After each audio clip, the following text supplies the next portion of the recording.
Lockdown से परेशान और कंटेनमेंट इलाकों में महसूर अवाम के लिए कायद मजलिस अकबरुद्दीन ओवैसी की तरफ से ग़िज़ाई अजनास, तरकारियों, दूध, खजूर और तैयार खाने की फराहमी का सिलसिला जारी है।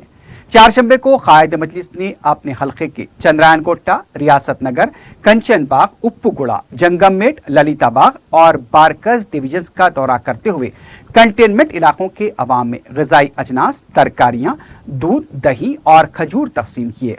तालाब कट्टा, नशीमन नगर, बाबा नगर के इलाकों में मुकीम गरीब अफराद में तैयार खाने के पैकेट्स तकसीम किए गए। कायद मजलिस ने कंटेनमेंट इलाकों में अवाम से फर्दन मुलाकात की और उनके मसाइल की समाअत करते हुए तयक़ुन दिया कि वो किसी भी मसले को उनसे रुजू कर सकते हैं। उनके मसाइल की यकसई को यकीनी बनाया जाएगा। कायद मजलिस ने दौरे में शामिल ओहदेदारों को कंटेनमेंट इलाकों की बर्खास्तगी पर भी तवज्जो दिलाई।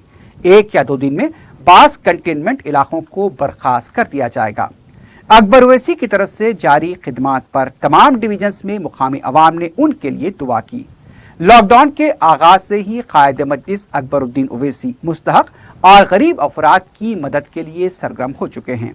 अकबर ओवैसी ने यह अज़्म किया है कि इमदाद के इस सिलसिले को जारी रखा जाएगा। हर मुस्तहक और गरीब तक अनाज की फराहमी को यकीनी बनाया जाएगा। कायद मजलिस अपनी निगरानी में न सिर्फ ग़िज़ाई अशिया के पैकेट्स को तैयार करवा रहे हैं, बल्कि उसकी तकसीम भी अपनी निगरानी में अंजाम दे रहे हैं। पकवान की तैयारी भी अकबर ओवैसी की निगरानी में हो रही है।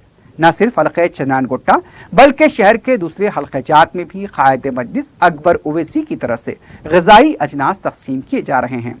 कायद मजलिस के हमरा मजलिसी कॉरपोरेटर्स और कारकुनों की टीम शब रोज़ गरीब और मुस्तहक अवाम की खिदमत में मसरूफ़ है।